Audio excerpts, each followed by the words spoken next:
আজকে আমাদের আলোচনার বিষয় হলো পদার্থবিজ্ঞান পঞ্চম সপ্তাহের অ্যাসাইনমেন্ট, চতুর্থ অ্যাসাইনমেন্ট যেটা, সেটাতে একটা যে অ্যাসাইনমেন্ট আমাদেরকে দেওয়া হয়েছে বা তোমাদেরকে দেওয়া হয়েছে সেটা হচ্ছে নবায়নযোগ্য শক্তির গল্প।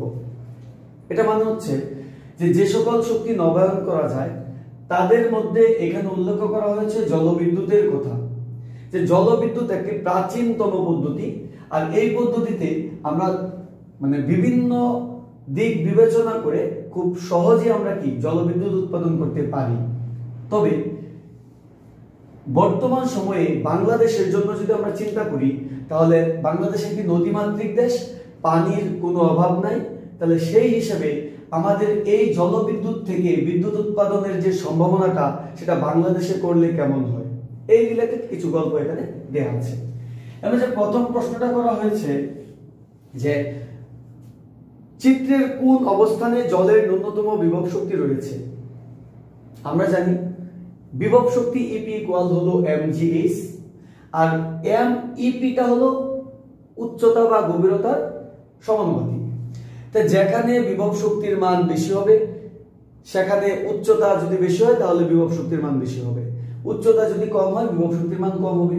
তাহলে চিত্রে লেকের তলদেশে, লেকের একদম তলদেশে যেখানে এইচ এর মান সবচেয়ে কম সেখানে জলের ন্যূনতম বিভব শক্তি পাওয়া যাবে। তা আমরা কি লিখতে পারি? আমরা উত্তরটা লিখতে পারি চিত্রে লেক এর তলদেশে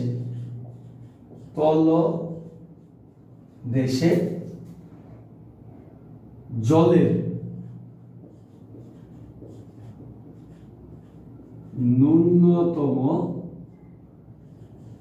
ন্যূনতম বিভব শক্তি পাওয়া যাবে। কেন যাবে? পিছন দিয়ে ছোট্ট একটা কথা বলে দিবা, ইপি প্রপোর্শনাল এইচ।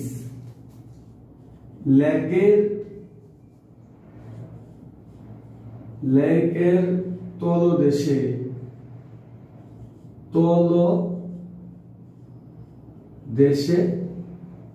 জলের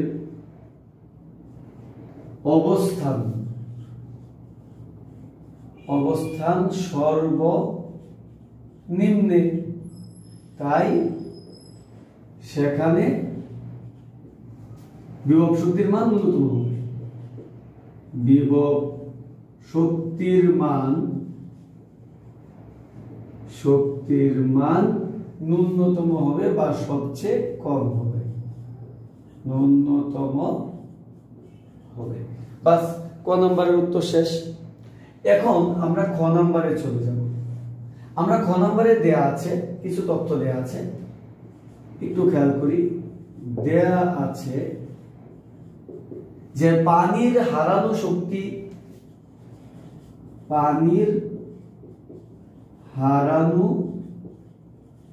শক্তি আমরা এটাকে E1 ধরলাম। আমরা 5.0 into 10 to the power 9 joule.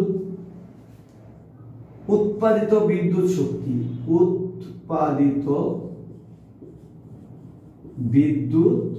শক্তি আমরা এটাকে E2 ধরলাম, 4.5 into 10 to the power 9 joule. প্রশ্ন করা হয়েছে শক্তি রূপান্তরকরণের দক্ষতা। শক্তি রূপান্তরকরণের দক্ষতা এটা ইকুয়াল হোয়াট? তোমাদেরকে আমি একটা কথা বলি, এই অঙ্কটা হচ্ছে আমরা কর্মদক্ষতার একটা সূত্র জানি, সেটা হচ্ছে লব্য কার্যকর শক্তি বাই মোট প্রদত্ত শক্তি ইনটু 100%। তাহলে আমার প্রশ্ন হচ্ছে এখানে পানির থেকে উৎপাদিত বিদ্যুৎ শক্তি উৎপাদন করা হচ্ছে। তাহলে পানিটা হচ্ছে আমার পানির যে শক্তিটা পানি যেটা দিছে সেটা হচ্ছে প্রদত্ত শক্তি, আর বিদ্যুৎ যেটা উৎপাদিত হচ্ছে সেটা হচ্ছে আমার লব্য কার্যকর শক্তি, আর শক্তি রূপান্তরকরণের দক্ষতা এটা আমরা বের করব।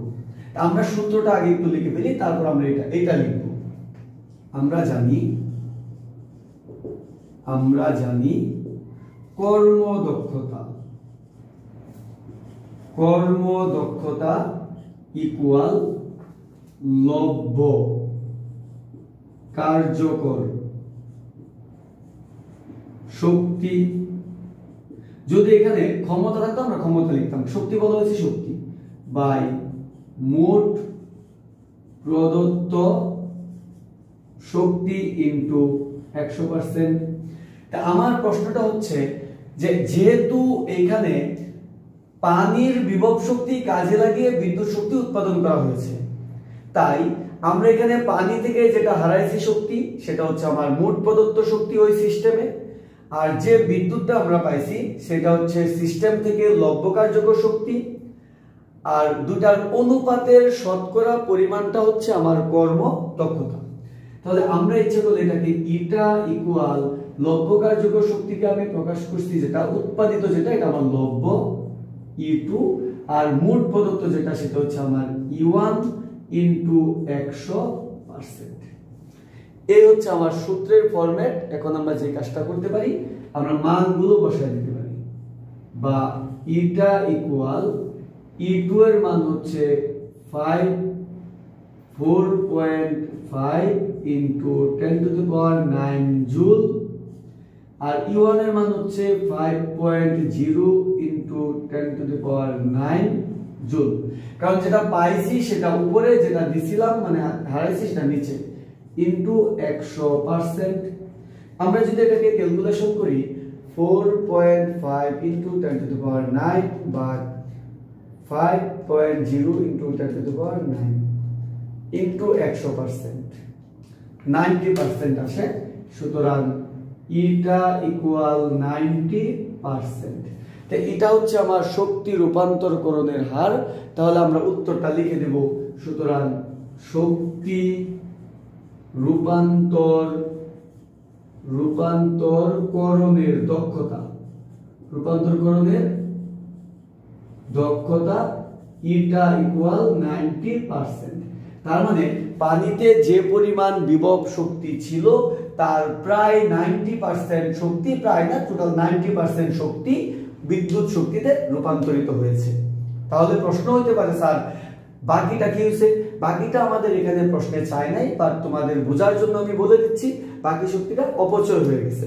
কারণ আমরা জানি কোনো একটা যন্ত্রে যে পরিমাণ শক্তি দেওয়া হয় তার সবটুকু শক্তি কাজে রূপান্তরিত হতে পারে না। তাহলে 2 নাম্বার খ নাম্বারের প্রশ্নের উত্তর হয়ে গেল। এখন আমরা চলে যাব 3 নাম্বার প্রশ্নে। এখন আমি এটা মুছে দিতে পারি। ওকে, 3 নাম্বার প্রশ্নে বলা হয়েছে বৈদ্যুতিক শক্তি এত জুলকে ওয়াট এককের মাধ্যমে প্রকাশ করো। এটা একটা সিম্পল ব্যাপার, অনলি 1 নাম্বার দেওয়া হয়েছে, আর তেমন কিছু না। যেহেতু আমাদের নাম্বার কম তাহলে আমরা ওই অনুযায়ী এটা আনসার করব। তাহলে আমাদের দেওয়া আছে এখানে 30 মিনিট। আচ্ছা, আর দেওয়া আছে শক্তি বিদ্যুৎ এত জুলকে দেওয়া আছে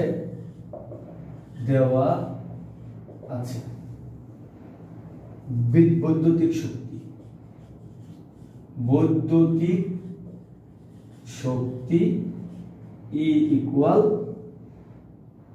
আমরা এখানে ব্যাটারি শক্তি ধরতে পারি, ইউ ধরতে পারি, আমরা ডব্লিউ ধরতে পারি, আমরা যে কোনোটা ধরতে পারি, সেটা কোনো সমস্যা না। 4.5 ইনটু 10 টু দি পাওয়ার কত 9 joule, 4.5 into 10 to the power 9 joule. পরে বলছে এটাকে কিসে প্রকাশ করতে বলছে? ওয়াট এককে প্রকাশ করতে বলছে। সময় দেওয়া আছে, সময় কি t ইকুয়াল 30 মিনিট। আমরা এটাকে সেকেন্ডে দিব, 30 ইনটু 60 সেকেন্ড, তার মানে 1800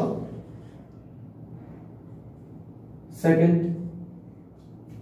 এখন প্রশ্ন হচ্ছে ওয়াট এককে মানে ক্ষমতা, ওয়াট এককে যদি প্রকাশ করতে বলছে সুতরাং ক্ষমতাটা আমরা প্রকাশ করব, কারণ ক্ষমতা একক ওয়াট, p ইকুয়াল ওয়াট। আমরা জানি p equal w by t। তাহলে w মানে কৃতকাজ, এখানে শক্তি মানে কি কৃতকাজ। তাহলে আমরা এখানে p এর w এর জায়গায় আমরা বসাইতে পারি 4.5 into 10 to the power 9 joule. আর নিচে বসাইতে পারি টি মানে 1800 সেকেন্ড। এখানে সবচেয়ে ইম্পর্টেন্ট ব্যাপার হচ্ছে এখান থেকে জুলটা সেকেন্ডটা কিভাবে আসবে। এখানে একটু খেয়াল করো, পি ইকুয়াল আমরা যদি একেবারে জুলটাকে ভেঙে লিখি, দরকার নেই এত ঝামেলা করতে দরকার নেই, আমরা সহজ পদ্ধতিতে করে ফেলি। আমি সাইডে দেখাই দেবো তোমাদেরকে। 4.5 into 10 to the power 9 by 1800 second. তাহলে আমরা যদি বৈজ্ঞানিকভাবে লিখি 2.5 into 10 to the power 6 joule per second মানে ওয়াট। এখন প্রশ্ন হচ্ছে এটা এককটা কিভাবে ওয়াট আসলো। জুল যে কথা kg m square s inverse two একই কথা, আর সেকেন্ড তো সেকেন্ডই। তাহলে এখানে যদি আমরা চিন্তা করে দেখো, এটা নিজেদের বোঝার জন্য লিখতেছি, এটা তোমার খাতায় লিখতে হবে না। উপরে যদি জুলের জায়গায় আমরা kg m square s inverse 2 তোমরা বসাও, নিচে যদি এস বসাও, সামগ্রিকভাবে আসতেছে kg m square s inverse 3, আর এটা হচ্ছে আমরা ক্ষমতার একক যেটাকে আমরা ওয়াট বলি। এখন ওইটাকে আমরা ডব্লিউ দ্বারাও কি প্রকাশ করা যায়। তাহলে আমাদের মূল ক্রিয়াটা হচ্ছে, সুতরাং P equal 2.5 into 10 to the power 6 watt. এটা হচ্ছে আমাদের आंसर। তাহলে এর পরবর্তীতে কি প্রশ্ন, কোন প্রশ্নটা চাওয়া হয়েছে? বাংলাদেশের পরিবেশের উপর জলবিদ্যুৎ কেন্দ্রের প্রভাব বিশ্লেষণ করো। তাহলে জলবিদ্যুৎ কেন্দ্রের প্রভাব বলতে একটা বিষয় সাধারণভাবে আমরা যেটা জানি, প্রভাবটা দুই ধরনের হতে পারে। যে কোনো ক্ষেত্রে প্রভাব দুই ধরনের হতে পারে কম। একটা হচ্ছে পজিটিভ আর একটা হচ্ছে কি নেগেটিভ। একটা অনুকূলে হতে পারে, একটা প্রতিকূলে হতে পারে। তাহলে বাংলাদেশে আমরা দেখব যে উপর জলবিদ্যুৎ কেন্দ্রের প্রভাব বিশ্লেষণ করো। ওকে, তো আমরা এটা মুছে দিচ্ছি এখন। বাংলাদেশের উপর জলবিদ্যুৎ, গ নাম্বার প্রশ্নের উত্তর। তা আগে আমাদের সর্বপ্রথম কাজ যেটা, সেটা হচ্ছে জলবিদ্যুৎ জিনিসটা কি সেটা একটু আমাদের জানতে হবে। একটু খেয়াল করি, জলবিদ্যুতের সংজ্ঞাটা আমরা একটু লিখে দিই এখানে। কি বলতো? পানির প্রবাহ বা স্রোতকে কাজে লাগিয়ে, পানির প্রবাহ বা স্রোতকে কাজে লাগিয়ে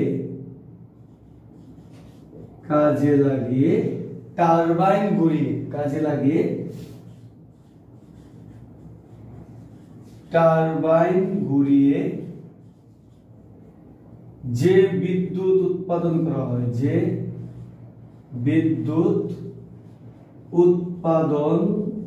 করা হয়, তাই জলবিদ্যুৎ।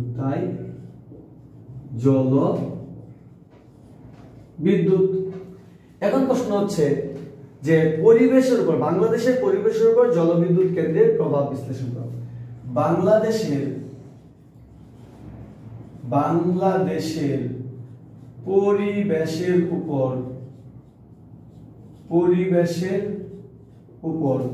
জলবিদ্যুৎ এর ইতিবাচক ও নেতিবাচক প্রভাব রয়েছে।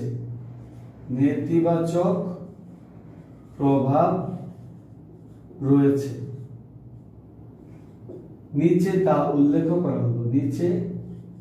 তা উল্লেখ করা হলো। এখন প্রশ্ন হচ্ছে যে আমরা প্রথমে ইতিবাচকটা বলবো নাকি নেতিবাচকটা বলবো? আমরা ইতিবাচকটাই বলি, তারপর নেতিবাচকটা বলি।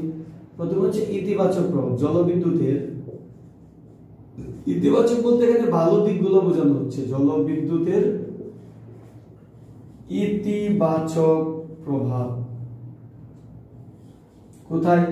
সমাজে, আমাদের পরিবেশে, বাংলাদেশের পরিবেশে জলবিদ্যুতের ইতিবাচক প্রভাব। তো ইতিবাচক প্রভাবটা আমরা কি লিখতে পারি?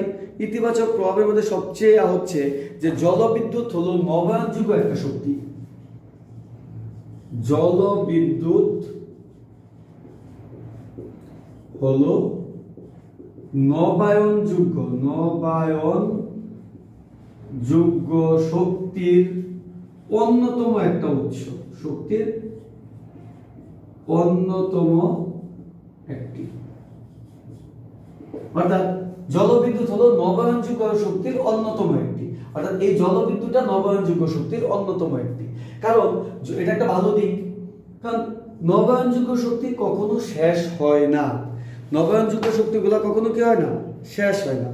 তাহলে মূল বিষয়টা হচ্ছে খুব সহজে এটাতে কোনো জ্বালানি ব্যবহার করতে হয় না, জলবিদ্যুতে কোনো জ্বালানি ব্যবহার করতে হয় না। কেন জ্বালানি ব্যবহার করতে হয় না? কারণটা হচ্ছে পানির স্রোতকে কাজে লাগানো হয়, ওই স্রোতেই আমরা টারবাইন ঘোরায়। কারণ আগেই তো আমরা বাদ দিয়ে উপরে আটকে রেখেছিলাম। জলবিদ্যুৎ কেন্দ্রে বিদ্যুৎ উৎপাদনে টারবাইন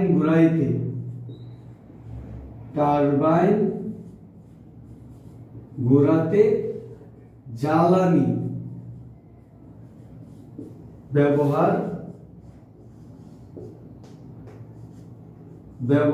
করতে হয় না। কারণ জ্বালানি ব্যবহার করতে হয় না, তার মানে উৎপাদন খরচ কম হয়, উৎপাদন খরচ কম হয়। তাই অন্যান্য বিদ্যুৎ শক্তি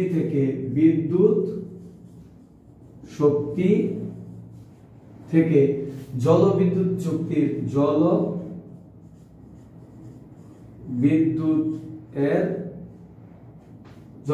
কম দামে পাওয়া যায়,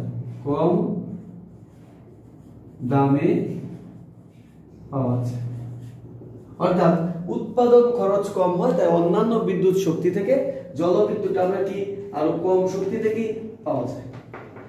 এখন প্রশ্ন হচ্ছে তাহলে আর কি কি ইতিবাচক প্রভাব আছে? এটার মধ্যে আরো ইতিবাচক প্রভাব কিন্তু আমাদের রয়েছে। কিরকম?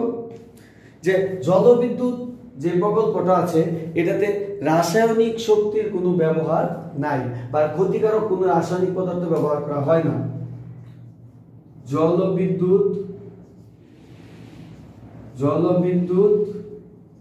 কেন্দ্রে ক্ষতিকর কোনো রাসায়নিক পদার্থ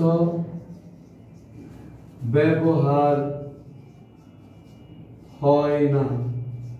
ক্ষতিকর রাসায়নিক পদার্থ যদি ব্যবহার না হয় তাহলে অবশ্যই সেটা আমাদের জন্য কি উপকারী, কারণ ক্ষতিকর পদার্থ ব্যবহার হলে তো সেটা পরিবেশের জন্য ক্ষতিকর প্রভাব বিস্তার করবে। এরপরে যেটা বলবো সেটা হচ্ছে জলবিদ্যুৎ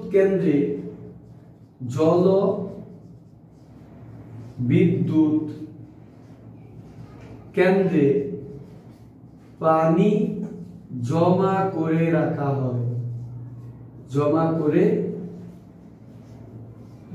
হয়, তাই পরিবেশের তাপমাত্রা যেটা সেটা স্বাভাবিক থাকে, তাই পরিবেশের তাপমাত্রা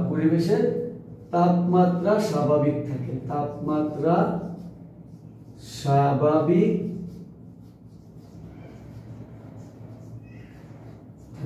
অর্থাৎ আমাদের যে জলবিদ্যুৎ যে কেন্দ্রটা আছে সেখানে পানি জমা করে রাখতে হয়, তাই যেখানে পানি অনেক বেশি জমা থাকবে সেখানে তাপমাত্রাটা কি থাকে, স্বাভাবিক থাকে। তাহলে এখন আমরা আরো কিছু ইতিবাচক প্রভাব আমরা লিখতে পারি, উপরেটা মুছে দিলাম। কিরকম ইতিবাচক প্রভাব লিখতে পারি? যে জলবিদ্যুৎ কেন্দ্রে যে পানিটা ব্যবহৃত হয়, জলবিদ্যুৎ কেন্দ্রে শক্তির অপচয় কম হয়। জলবিদ্যুৎ কেন্দ্রে শক্তির অপচয়টা কি হয়, কম হয়। এটাও একটা কি ইতিবাচক প্রভাব। আরো অনেক ধরনের ইতিবাচক প্রভাব আছে, সেই সাথে বেশ কিছু নেতিবাচক প্রভাবও কিন্তু কি রয়েছে। এখন ইতিবাচক প্রভাবগুলো আমরা লিখে ফেললাম, এখন আমরা নেতিবাচক প্রভাবগুলো লিখব। নেতিবাচক প্রভাব, জলবিদ্যুতের নেতিবাচক প্রভাব, এটা লিখে দিলাম। এখন প্রশ্ন হচ্ছে যে সবচেয়ে বড় যে কথাটা সেটা হচ্ছে যে আমরা যখন জলবিদ্যুৎ তৈরি করব তখন নদীতে বাঁধ দিতে হয়, আর নদীতে বাঁধ দিলে সবচেয়ে বৃহৎ একটা অংশ মানে প্লাবিত হয়ে যায়, বন্যায় প্লাবিত হয়ে যায়। জলবিদ্যুৎ কেন্দ্রের জন্য জলবিদ্যুৎ কেন্দ্রের জন্য নদীতে বাঁধ দিতে হয়, নদীতে বাঁধ দিতে হয়। ফলে বাঁধের এক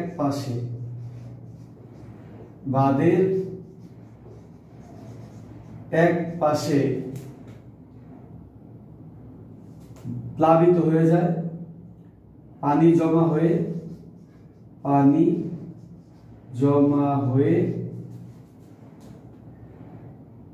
বন্যা হয় বা পানি জমা হয়ে বন্যার সৃষ্টি করে এবং অপর পাশটা কি হয়ে যায় তাহলে,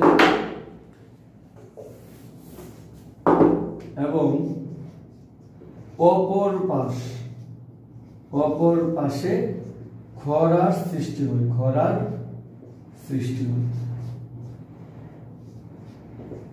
জলবিদ্যুৎ কেন্দ্রের জন্য নদীতে বাঁধ দিতে হয়, ফলে বাঁধের এক পাশে পানি জমা হয়ে বন্যার সৃষ্টি করে এবং অপর পাশে খরার সৃষ্টি হয়। কারণ বাঁধ দিলে পানিটা আটকে যায়, আর আটকে গেলে ওই যে পাশে থেকে পানিটা আসে ওই পাশে অনেক বিস্তীর্ণ এলাকা তোমার ওই পানির নিচে চলে যায় এবং অবশিষ্ট যে অংশটা আছে বাঁধের অপর অংশটা, সেই অংশের মাঝে খরার সৃষ্টি হয়, অর্থাৎ পানি কি পর্যাপ্ত পরিমাণ পানি পাওয়া যায় না।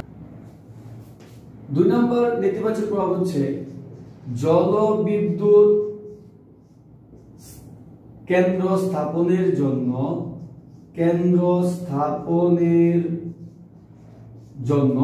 জলবিদ্যুৎ যে কেন্দ্রটা সেটা স্থাপনের জন্য অনেক বেশি পরিমাণ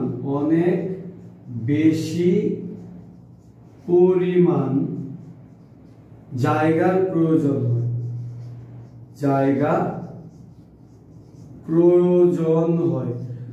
জলবিদ্যুৎ কেন্দ্র স্থাপনের জন্য অনেক বেশি পরিমাণ জায়গা প্রয়োজন হয়, যে কারণে সরকারিভাবে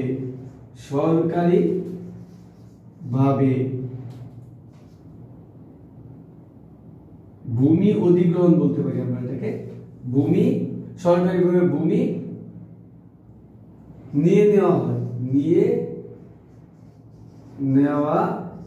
হয়। এতে করে ওই এলাকার অনেক মানুষ তাদের বাসস্থান এবং যে আবাদি যে জমি এবং কৃষি জমি হারানো। অর্থাৎ টাকা মানে মূল ব্যাপারটা হচ্ছে জলবিদ্যুৎ কেন্দ্র স্থাপনের জন্য অনেক বেশি পরিমাণ জায়গা প্রয়োজন হয়, যে কারণে সরকারিভাবে ভূমি নিয়ে নেওয়া হয়। এতে করে ভূমি মানে জমিটা নিয়ে নেওয়া হয়, জমি তুমি লিখতে পারো, জমি নিয়ে নেওয়া হয়। এতে করে ওই এলাকার অনেক মানুষ তাদের বাসস্থান এবং কৃষি জমি হারায় ফেলে, মানে হারায়। এখন আরো কিছু তথ্য আমরা লিখতে পারি, যে আরেকটা কি লিখতে পারি আমরা, যে নদীতে যদি আমরা বাঁধ দিই তাহলে নদীর পানিটা কিন্তু আটকা পড়ে যায় বা জমা থাকে, তখন জমা পানিটা সহজে কি হয়ে যায়, দূষিত হয়ে যায়। এরকম একটা লিখতে পারি, নদীতে বাঁধ দিলে পানি জমা হয়ে যায়, এতে সহজেই পানি দূষিত হয়ে পড়ে। পানি জমা হয়ে যায়, এতে সহজেই পানিটা কি হয়ে পড়ে, পানি দূষিত হয়ে যায়। এটাও একটা কি প্রভাব, ক্ষতিকর প্রভাব বা নেতিবাচক প্রভাব।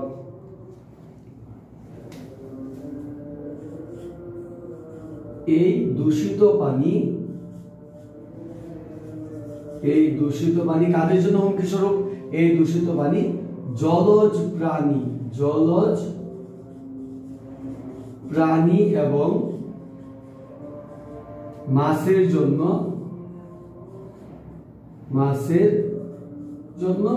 ক্ষতিকর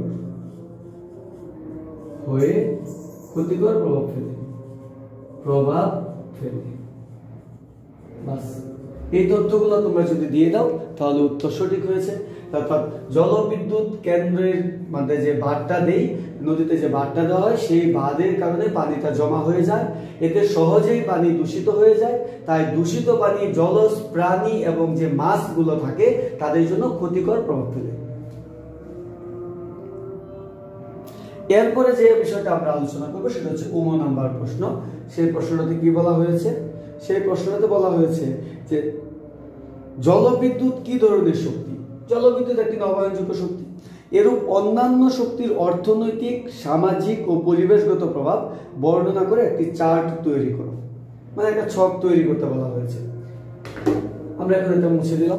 আমাদের লাস্ট প্রশ্নটা হলো জলবিদ্যুৎ কি ধরনের শক্তি? জলবিদ্যুৎ হলো নবায়নযোগ্য শক্তি।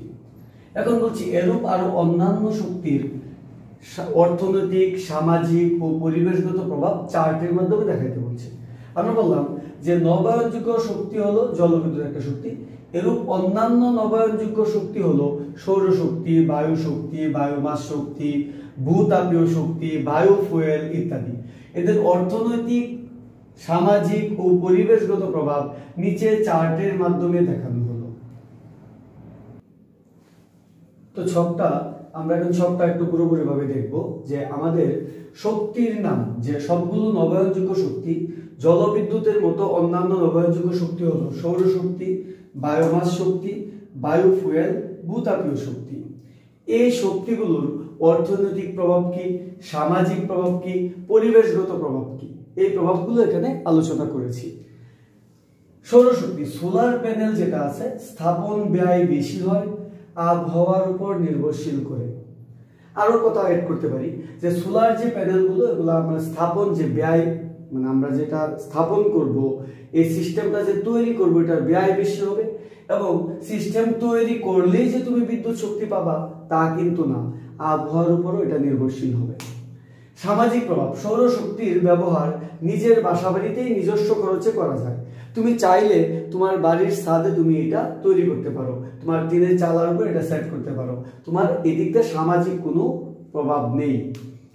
পরিবেশ দূষণ কম হয়, মানে সৌরশক্তির ব্যবহারে পরিবেশের কোনো দূষণ হয় না। কেন হয় না? সৌরশক্তি আসতেছে, তুমি ব্যবহার করতেছো, জাস্ট আর কোনো কাজ নেই। বায়োমাস, গবাদি পশু পালন করলে আলাদা করে গোবর কিনতে হয় না, কারণ বায়োমাসের জন্য গোবর, মুরগির বিষ্ঠা ইত্যাদি দরকার হয়। তো আমরা যদি গবাদি পশু যে পালন করবে তা আলাদা করে মানে ওই গোবর টোবর কিনতে হবে না, সে অর্থনৈতিকভাবে সে লাভবান হবে। বায়োমাসের সঠিক ব্যবহার না করলে দুর্গন্ধ ছড়ায়, সামাজিকভাবে সমস্যার সৃষ্টি হবে। বায়োগ্যাস প্লান্ট যেটা আছে সেটা যদি সঠিকভাবে না করা হয় তাহলে দুর্গন্ধ ছড়াবে এবং সামাজিকভাবে সমস্যা সৃষ্টি করবে, কারণ বাসার পাশে দুর্গন্ধ এটা কেউ মেনে নিবে না। বর্জ্য পদার্থের সঠিক নিষ্কাশন না করলে পরিবেশ দূষণ হয়। ওই বর্জ্য পদার্থগুলো বায়োমাস প্ল্যান্ট থেকে যে বর্জ্য পদার্থগুলো হবে সেগুলো সঠিকভাবে নিষ্কাশন করতে হবে, না হলে পরিবেশ দূষণ হবে। বায়োফুয়েল, পেট্রোলিয়ামের উপর নির্ভরশীলতা কমাবে, কারণ এটা জৈব জ্বালানি, পেট্রোলিয়ামের উপর নির্ভরশীলতা কমাবে। সামাজিক উন্নয়ন হবে, পরিবেশ দূষণ কমবে। সামাজিক উন্নয়ন কেন হবে? কারণ পেট্রোলিয়াম যদি দেশ থেকে আলাদা করে এক্সট্রা ভাবে না কিনতে হয়, বাইরে থেকে না কিনে আনতে হয়, তাহলে রাষ্ট্রীয়ভাবে সেটা উন্নয়ন আসবে। রাষ্ট্রীয়ভাবে উন্নয়ন হলে সামাজিকভাবেও কি হবে? উন্নয়ন হবে। ভূতাপীয় শক্তি, এটা যদি তুমি, ভূতাপীয় মানে কি, হটস্পট আছে না, ম্যাগমা, ভূ অভ্যন্তরে প্রচন্ড তাপে পাথর বা শিলাগুলো গলে যায়, গলে তরলে পরিণত হয়ে যায়, আর সেগুলো ভূপৃষ্ঠের কাছাকাছি কোনো স্থানে চলে আসে, ওটাকে আমরা হটস্পট বলি। ওইখানে পাইপের মাধ্যমে জলীয় বাষ্পের দ্বারা মূলত টারবাইন ঘোরানো হয়। এটা অনেক বড় একটা মানে প্রজেক্ট, যে কারণে নির্মাণ ব্যয় বেশি হয়, সামাজিকভাবে মানুষ কৃষি জমি হারায়। কারণ এই ভূতাপীয় যেখানে যদি কোনোভাবে যে এইখানে হটস্পট আছে এই ধরনের কোনো কিছু মানে সরকারিভাবে খুঁজে পাওয়া যায়, তাহলে ওইটা সরকারে নিয়ে নেয়। ওইটা কারো ব্যক্তিগত জমি যদিও থাকে তারপরেও ওনাকে সেটা সরকারকে দিয়ে দিতে হয়, তার মানে কৃষি জমি হারায়। পরিবেশ দূষণ বৃদ্ধি পাবে, শব্দ দূষণ হবে। আর এইটার মাধ্যমে এখানে অনেক শব্দ হয় এবং এখানে তোমার দুর্গন্ধ ছড়ায়, এখানে তোমার ওই আরো নানান ধরনের যে বিষয়গুলো হয়, ওই গলিত শিলাগুলো উপরে উঠে চলে আসে। সামাজিকভাবে পরিবেশের দূষণটা বৃদ্ধি পাবে এবং শব্দও কি দূষণ হবে। এই হচ্ছে আমাদের আজকের অ্যাসাইনমেন্ট। যদি কারো কোনো প্রবলেম থাকে বা কারো কোনো জিজ্ঞাসা থাকে তাহলে কমেন্ট